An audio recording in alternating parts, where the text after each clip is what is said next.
Welcome to the weekly call where we show you guys exactly how to get into the real estate business. I got my friend on here, Nathan Valley, and we're going to be talking to you specifically, wholesalers. You that if you feel like you're struggling trying to sell your deals, this call is for you.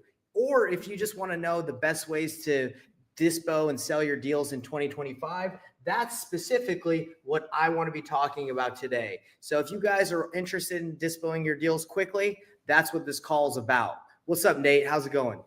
Yo, what is going on? I'm doing great, brother. Guys, this topic is so important because I know a lot of people I chat with. I was literally earlier today, I was having a conversation with someone to where a lot of people think the problem is acquisitions. And there might be things that need to get fixed on acquisitions, but everyone thinks, oh man, it's just, I can't get the deals cheap enough. How do I get it to a lower price, with the seller? A lot of times it's your problem might not be that. The bigger problem might be you don't need to get it lower with the seller. You need to figure out how do you get your buyers to come up or even respond to the deals you do have. Because I promise you that there is a lot of room. There is a lot of money you're leaving on the table or a lot of deals that you're letting fall through or passing by because you don't have a good dispo process. All right, Nate Valley. Love it. Thanks for giving that awesome insight. Guys, there's going to be 3 reasons to listen to us today. Nathan Valley did tell us a little bit about why he has that experience today. But number 1, you're going to learn the best dispo practices in 2025 coming. All right. I should have used a darker color, but whatever. I think you guys. And guys, it is the things that work today are not the same things that worked 5-10 years ago. That's right. That's why you got to stay on top of your game. We're going to discover new AI tools. I'm going to tell you about AI tools that I've discovered not only through using Batch, but there's some new stuff coming. And if you guys are trying to fight AI, good luck. It's not going anywhere. Okay. Unless someone blows up the internet. And get actionable insights to sell faster. So guys, those are the 3 main reasons you should be listening to us today. Because if you want to sell your deals faster, I was just trying to dispo one of my deals. You need to listen because you could waste tons of time if you don't know the process and the best way to do it. So let's dive right into it, Nathan Valley. These are going to be the ways to dispo in 2025. Now, there's still the traditional ways to do it, okay? So we're going to be going over that. Man, I wish I would have wrote in thicker marker or thicker whatever. It doesn't matter. You guys can still see it. Ways to dispo in 2025. We're going to go over the traditional ways that still work, right? So we love BatchLeads. I love BatchLeads because you're able quickly to find out what real estate agents, what flips are happening right next to your flip. You can quickly just call the agent that has that deal and say, hey, I see you representing some flippers in the area. Do you have any more that would be interested in buying a flip in this area? Simple as that. That's a tried and true method. Agents are great ways to sell your deals, okay? I just called an agent in San Antonio. I had a deal. She had a listing right next to the property that I'm looking at. I called her. I have a call that I recorded the call so you guys can listen to it. She gave me the whole scoop. She was like, hey, I was like asking like what I could sell for if I flipped it, if I found a cash buyer. She was like, she just gave me everything I needed to know. Okay, so you can use BatchLeads, okay, to get agents' information. Also, you can skip trace for free now using my 7-day free trial link. Just DM me and I'll hook you up. But BatchLeads is a great way to do it, finding the agents on the MLS and talking to them. Top cash buyers. This is something that we love working with. It's a traditional way. Build relationships with your top cash buyers, because if you're just blasting out your deals to a cash buyers list, you don't know who's opening it. You don't know if they're even buying anymore. Build relationships with your top cash buyers. That's the goal. That's the key to getting deals sold ASAP, because a lot of deals that need to get done, it requires like a relationship. So we call these our A+ buyers. Nathan, do you have anything you want to say about just having those buyers in your pocket? Yeah, guys, quality over quantity. It applies on acquisitions just like it does on the disposition side, right? Quality. Not all buyers are created equal, right? I remember when I did my 30-day challenge a while ago. There's some buyers I would chat with to where right off the bat, oh yeah, well, anything that's a deal for me, I only buy it 60 cents on the dollar, and then I'm also conservative on this, and then I take an additional like X amount off the top. And in the first 2 minutes, I'm like, hey, hey man, I appreciate your time. Have a great rest of your day. Because that is not the buyer that I'm looking for, right? Guys, there are some buyers that will pay top dollar. There's some to where they want like every deal to be like a multi 6-figure home run deal for them. And the reality is that's where you are just not in the business of looking to work with those people. Right. Not at And all. so again, you don't need 1 million cash buyers. You don't even need thousands. You just need typically 5 to 10 solid buyers, like really good quality buyers. And guys, you can absolutely crush it. I can't tell you how many times every deal that we do, there's almost a, like, I'm trying to think on the last few deals we did. I know that like two of our last deals, there was a $100,000. I think technically it was like 90 and change. So, don't quote me on it. But it was over $90,000 spread from the buyers on the low end to the person that bought the deal. I'm going to say that again. $90,000 difference. That is not just one, but on 2 deals that we had done recently, right? And guys, we see this time and time again to where there is such a huge spread, right? And again, it's not because the people at the top, offering the most amount of money don't know what they're doing. Guys, they were actually the most experienced buyers, and they made out very well on the properties, on the deals that we did with them and what they paid for. Right? It's just, again, we're not looking for every buyer. We just want to find the best ones. There you go. So you want to find work with top buyers and the right buyers, right? So the next one, we have buyers list. We've kind of hit on the buyers list. You can get a buyers list from Batch. You can get it from buying it from other people. Now, buyers lists are okay, but if you're just going to rely on a buyers list to blast out your deals and wait for people to come in and send you their offers, I'm more of an aggressive type. I'm more of like the proactive type. I don't like to just sit and wait. Okay, so buyers lists are cool. It should be a part of your process, right? Like if you're trying to move a lot of deals, but not the only thing. Okay, so on top of having top cast buyers, building a buyers list, and proactively going after agents with batch leads, traditionally, like Facebook is a great tool that I still use because people are proactively looking at deals. So instead of having a buyers list where you're not sure when the last person bought a deal is, you can go to Facebook and you can say, okay, these are people are commenting. You don't really necessarily know if it's like legit or not. That's why you got to vet them, right? You don't know if it's a wholesaler. But again, who cares if it's a wholesaler? If they're good, they can bring you a buyer. I work with wholesalers all the time. So Facebook, okay?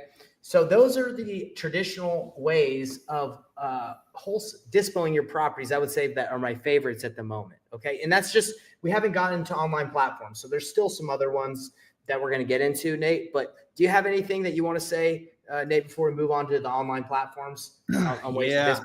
Guys, one of the things, Nate, if someone were to ask me, hey, what's different in 2025, compared to back in 2020 or earlier, guys, the difference, one huge difference is getting these big email lists and just selling deals through emails. It does not cut it, right? It does not work like it used to.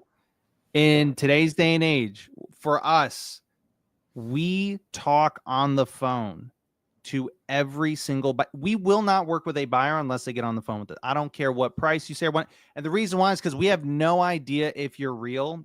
And guys, again, today in 2025, there is way more people learning about wholesaling, looking to get into wholesaling and all of that stuff compared to what there was years ago.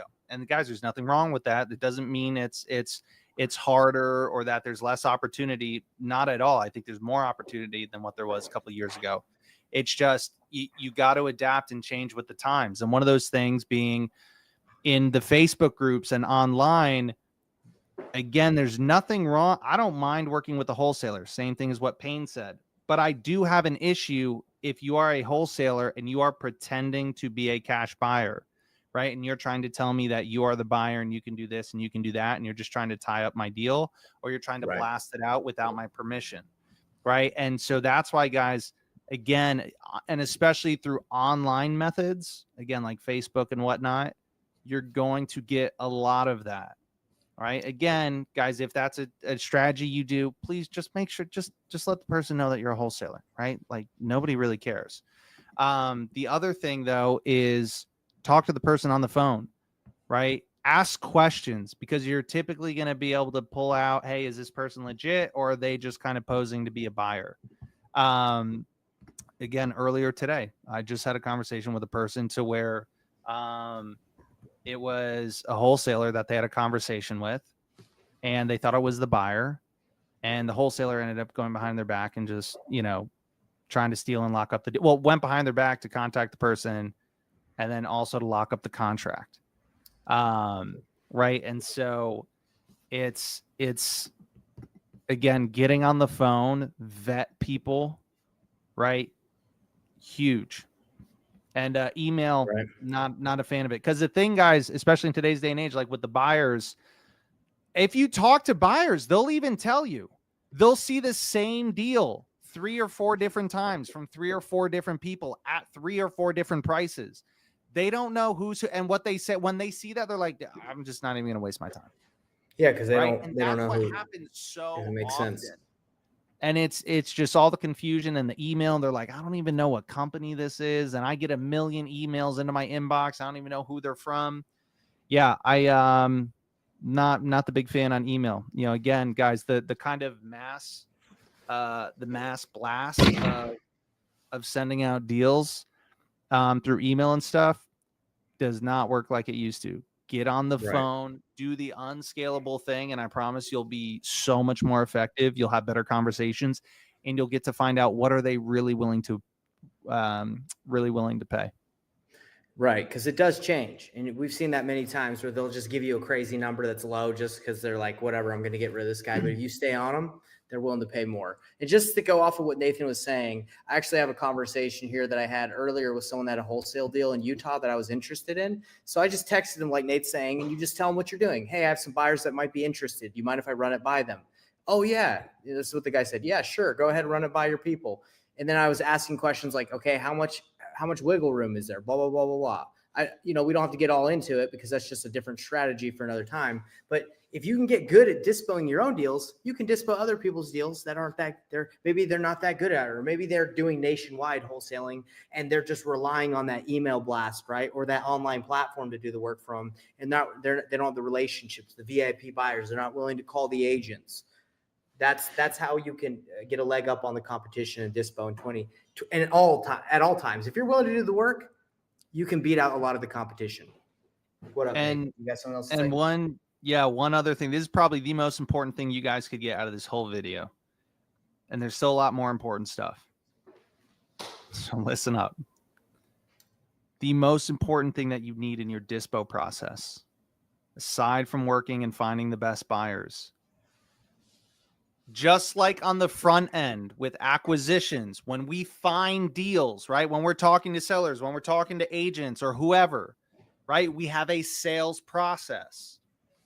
Same thing on the disposition side. When you are selling deals, it's not, oh, let me just put it together on an email and send it. No, you need to have a sales process that you walk buyers through. Because even though you might think, yeah, but Nate, sellers, buyers, like they're completely different. Guys, it is all human psychology. And guys, fix and flippers, cash buyers, it's a different game. Wholesalers, our expertise is sales and marketing. That's what we do. That is what we are experts at. Cash buyers, fix and flippers, that's construction, project management. It's a totally different game. So when they step into our world, guys, it's very similar to when we talk to a seller, right? When we talk to a seller, right? We talk to the seller in the first 5 minutes. Hey, Mr. Seller, if you were to sell the property, what kind of price do you think you'd want to sell it for? I want $1 million. Okay, got it. Tell me a little bit more about the house, right? And then we talk, we build rapport. They get to know, like, and trust us, right? And then we come back to price, and then we find out, oh, okay. Originally, I know you said you wanted this number, but it sounds like you're actually willing to accept the number down here, right? Price changes drastically. Same thing with buyers, because what happens? Buyers, they are not experts. Most of them are not, that is not their expertise, right? It's the construction, it's the project management, it's the rehab side. So when it comes to the negotiating, a lot of them, all they know is like old school yard sale tactics, right? And you let me know if I'm wrong, right? Let me know if this hasn't happened to you, right? You talk to a buyer and what do? They come, right? They kick the tires and they go, there's some chip paint there. That's going to cost me 50 grand, right? And then they give you a really low ball offer. That's all they know how to do. Right. And same thing with the seller. That's not even their real number. Right. We haven't taken them through a sales process. That's just their low ball offer. Same thing when we talk to the seller. That's just their like, let me just throw out a really high number. Right. Same thing with buyer. You need to have a sales process, because just like with sellers, when we bring them through a sales process, the number changes drastically. Same thing with buyers, guys.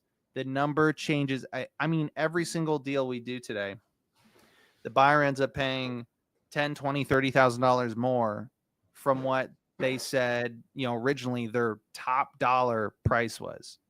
And guys, usually like it's already a deal at that point. So this is just extra gravy on top. And I can't and that's not even including, well, what about when it's not at a deal yet? You know how many deals people are like, oh man, I'm too far off in price. And it's like, oh my goodness. Now, if you just had a sales process to bring your Dispo guys through, there are so many deals that you have, I promise, that you're passing up on because you're not finding out, hey, what's the actual price my buyers are willing to pay. Right. Very passionate about this, but we've done deals where we've made bigger spreads, a lot of bigger spreads, because we're willing to have those conversations. If you just take some guy giving an offer as like that's the gospel, or that's like final like word said, good, you're losing a lot of money on the table, leaving a lot of money on the table. Nate, you crushed that one. Are you done, or you want to keep going? Oh, bro, I can always keep going. All right, I'll tell you what. So one last quick thing, right? Because you might be like, Nate, that sounds really cool. What on earth does that sales process even look like? We're not going to be here all day, but do it in less than 20 seconds. Less than 20 seconds, guys. You're going to say to this to the buyer, right? So, if you've got a deal, right, and let's say you want to push it out to your buyers, you're like, if my buyers bought this at 500,000, that'd be amazing. Right. And so, but you have no clue. Hey, Mr. Buyer, I've got this deal around the corner from, from how I found you. I'm still negotiating with the seller, right? We're still kind of going back and forth with them right now. I know they'd be willing to sell it for 500,000. I know if we're able to make that work, we can get the deal done today. I'm still going back and forth with them a little bit on things though. I might be able to get a little bit cheaper, right? And the buyer goes, oh my gosh, 500, that's not even close to a deal. There's a vacant lot that sold right around the corner for $10,000, and you're like, I know. I mean, it is a 5-bedroom, 3,000 square foot house, Mr. Buyer. They're like, yeah, but blah blah blah blah blah. And you're like, hey, got it, totally understand. Like I said, hey, we're still going back and forth with the seller. Let me ask you, what price would you need to be at in order for it to make sense for you? Right? We asked 500,000. I don't even know if I could pay 300. Got it. Totally understand. What is some feedback that you can give me that I can use to help get it down to that price for you? Right? What's some specific feedback you can give me that I can use as ammo to bring back to the seller to help get it down to your price? Right now, he's going to tell me exactly what I need to know. Because if you're like me, guys, man, I don't know nothing about construction. I don't want to know. Right? A lot of times you don't know a lot about the area either. A lot of times you don't really understand the market. And this is how you learn a lot, guys, really fast. So one, there's going to be some stuff they educate you on, but two, you're going to figure out if they're pulling your chain, right? But then from there, I say, okay, got it. And then I'm going to go back to the seller. Hey, Mr. Buyer, still going back and forth with the seller. I know you said you wanted to be a lot closer to 300. I think you're going to be pretty excited. It's still a big if. I'm still going back and forth. I might be able to get them as low as 450. If I'm able to get them to say yes to that, is that something that you think you could do? Well, I could maybe, 375 is the most I could, right? And it's like right off the bat, whoa, massive jump from what we were originally at, right? And now we're getting, and guys, like that's just the start, They right? So I'm lowballed gonna you leave it like you. there. Yeah, I know I yeah. went They over 20 lowballed seconds, you. but You did go over 20 seconds. But anyway, cash buyers do lowball us as well. They do. Okay. 100%. So if you're just going to take their lowball offer and think that's it, you're leaving a lot of money on the table. Anyway, let's continue, Nate. Thanks for that 20-second breakdown, brother. So what's the next thing that you can do? What's the next way? We went over the traditional routes that I enjoy. We have online platforms. Okay. What are the online platforms that a lot of wholesalers, a lot of people are using these days? MLS, MLS, MLS. Okay. If you guys aren't using the MLS to wholesale or do novations or get your deals to find cash buyers, you need to start. Okay. I just got off an email chain with brokerlist.com. That's how we list a lot of our stuff ourselves on the MLS as wholesalers. And the guy sent me an attorney in fact. He says, hey, this is the paperwork you need to have your seller sign so you can list all properties on the MLS legally. Okay. It's pretty much going all throughout, like all the MLSs throughout the United States. Like if you have your seller sign this, you can sign the documents for them. Attorney in fact, if you guys don't have one, DM me. I'll send you the one that he sent me. Okay. Because using their platform, if you have that sign, they're cool with it. Okay. So MLS. How do you make money off of the MLS when you dispo deals? It's it's the best cash buyers list. It's the best buyers list, period. Okay.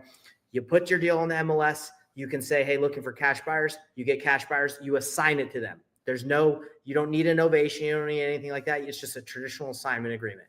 If you want a novation, if you want to sell your property to someone that has traditional financing, you have to go through like a different route. Okay. Then you would have to sell it to someone that has financing.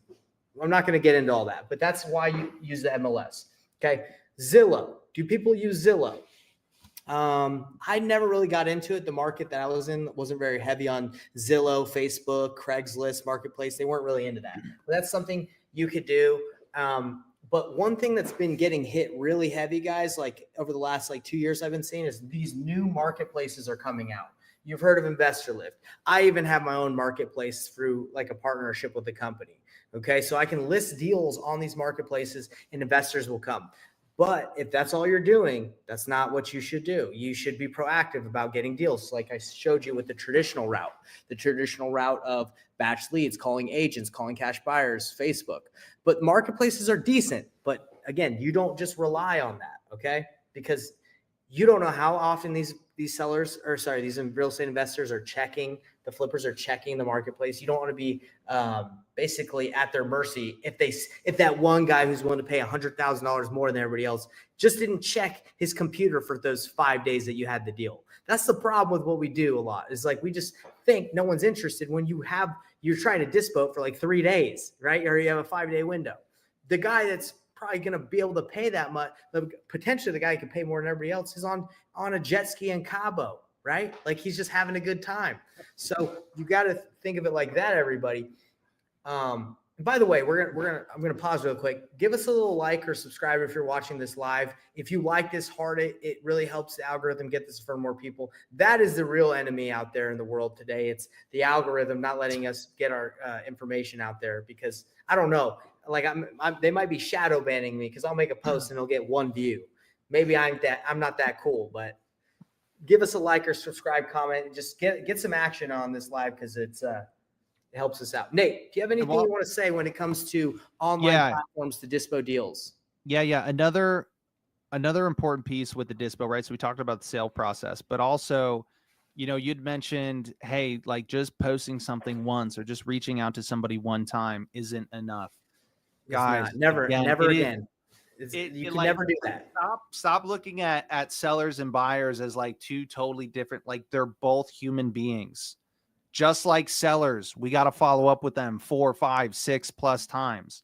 Same thing with, I've got a deal right now to where it took me for 4 days. I had to blow up this buyer's phone to get back on the phone with him. Right. And then I've been in touch with him for like 2 weeks. Right. But I had to blow up his phone for 4 days because again, sales process, right? Initially, he just kind of gave a lowball offer, but then the sales process brought him up about $30K in the price he was at. Right. And now the thing is, we're probably going to be doing the deal with this guy. So we're kind of like right down to the wire. But again, buyers are just like sellers. It doesn't necessarily mean they're not interested in the deal. Guys, people are busy. Most people are not built like us. They are not built like wholesalers. They are not trained like wholesalers. Guys, we are savages when it comes to follow-up. That is one of the most valuable things you learn with wholesaling. And you apply it to so many things, not just acquisitions and finding sellers. Use it with buyers. Use it with, I don't know, got like a doctor's appointment, whatever. Dude, if I had the follow game I have now when I was dating girls in college, it would have been amazing. I would have said, hey, you didn't respond to my text when I asked you on a date yesterday. I'm just following up. I'm just checking in to see if you're still not interested. So guys, you gotta do with that. Do that with buyers. Again, same thing with sellers. Don't be worried about following up too much, right? I promise you, you are not following up too much. Get on the phone with them and get some real numbers from them as far as, hey, what are you actually willing to pay? You know, what's a real price from you? You're dropping some gold nuggets here, man. When it comes to follow-up, I think we could just do a whole episode about follow-up alone, about like, stop feeling like you're bothering people. Oh, because you know how many times I got to follow up with my friends that I have a relationship with and I'm cool with? Like, they'll text them, they won't respond. I'm not butthurt about it. I'm not. Is that going back to that? Hey, you still not interested in hanging out, friends? Hey, man, you haven't heard. I haven't heard back from you. Are you still wanting to hang out? Right? Like, no. So that's the thing, are we guys. Still friends? Are we still? Do you still like me, dude? So the thing is, people are busy. People have kids. People have dogs. People have life. This is all we're thinking about. They are not thinking about this, and that's the thing with pre-foreclosure and a lot of these lists. They're going through some life stuff. And if you guys think that maybe they don't respond to you, that they don't want to talk to you, don't like you, nah, they got some heavy stuff going on. Your job is to follow up until they basically threaten your life. Okay. I'm just kidding about the threaten your life, but your goal is to follow up until the house is sold. All right. So what is the new opportunity now? I want to hit on that real quick before we go into new opportunity. And again, guys, like, don't feel guilty. Right? With sellers or with buyers, you are providing value, right? That seller is in a tough situation. They need your help. That buyer is, bro, I've got an opportunity for you to make money, right? Like, yeah, guys, if you've got a big opportunity for me to make money, you're more than welcome. Oh man, I got to be careful because people are going to start blowing up my phone, right? But you're more than welcome to reach out. At least until I say, hey, I'm not interested, or whatever the case may be. Then it's like, cool. All right, move on to the next. Right. But again, guys, don't stop worrying about follow-up.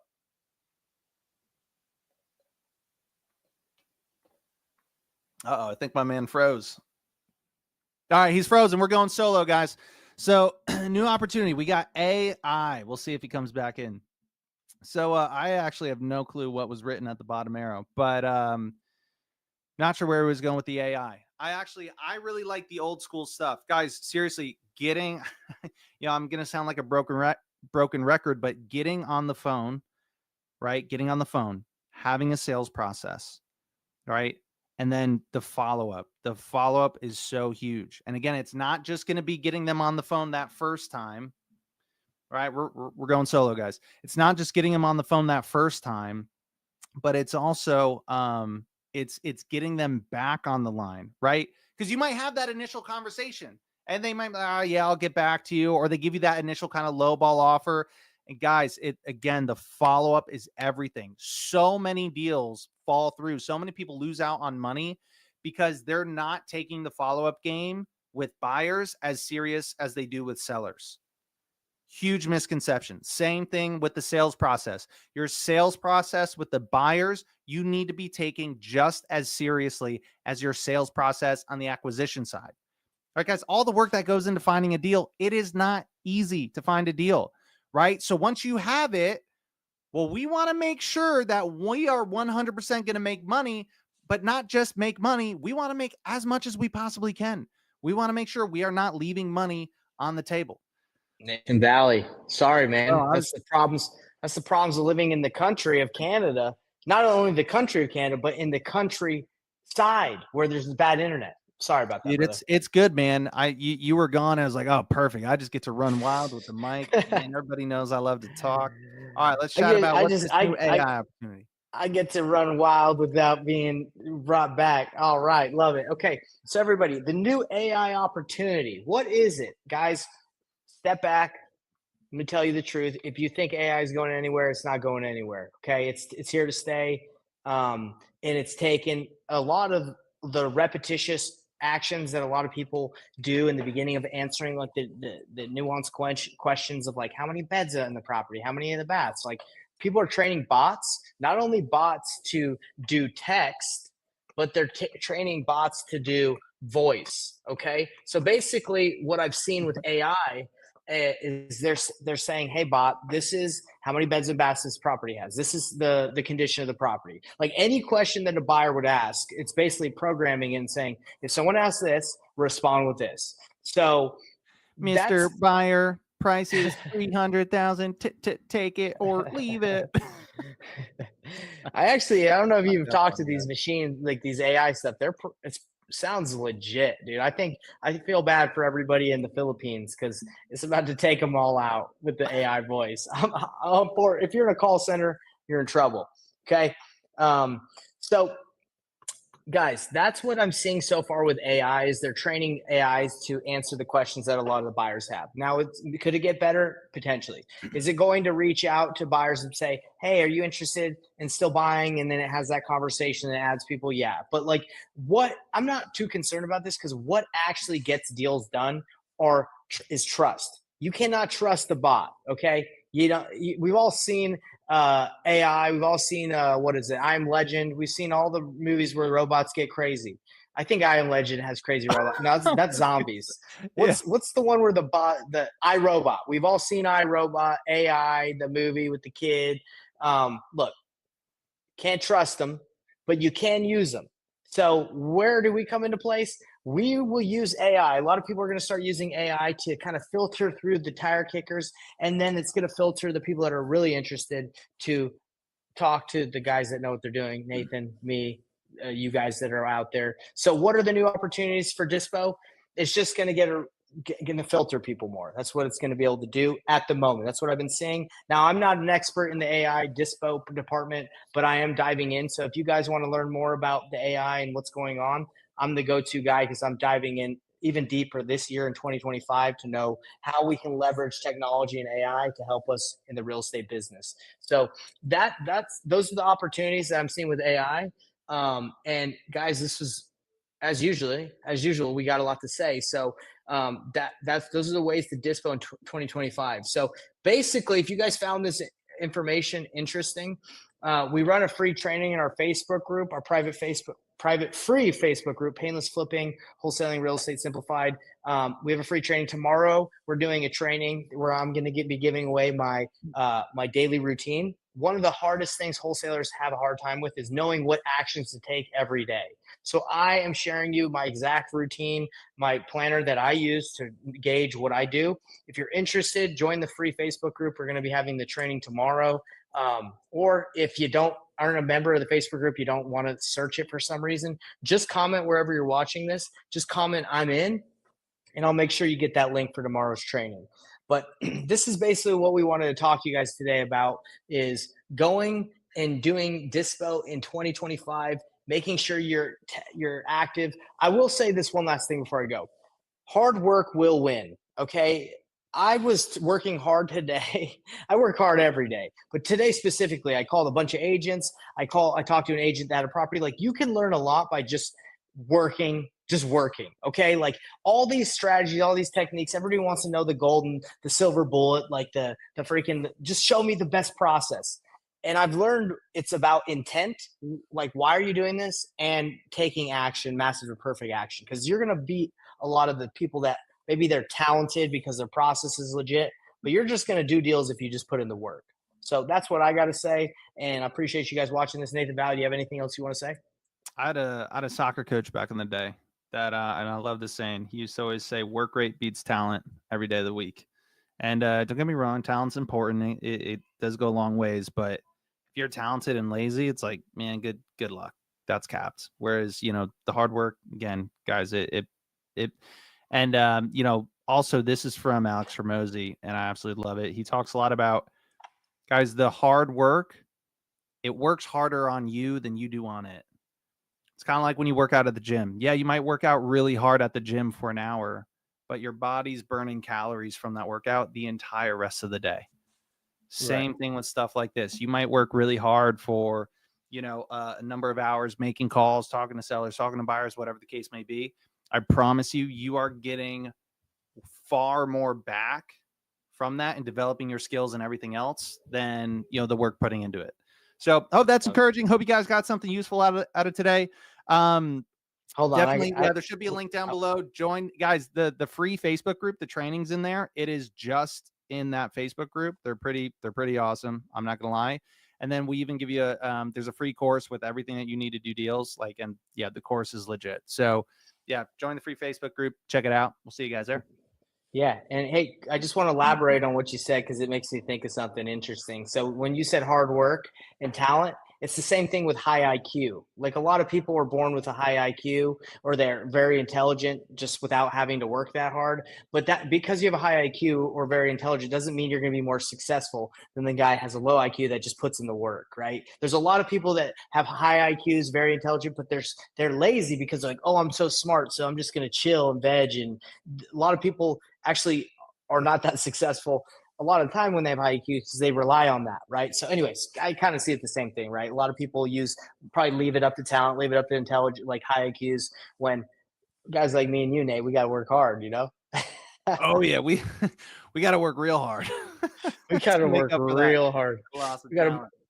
We got that talent and low IQ, you know? All right, guys. Well, appreciate you. Again, Nate said it good. We dived in deep. Appreciate you being on here, and we will see you guys on the free training. Like I said, comment. I'm in. If you're wherever you're watching this, we'll make sure you get that link, or just join the free Facebook group, and we'll see you on the training tomorrow. Later. Later, guys.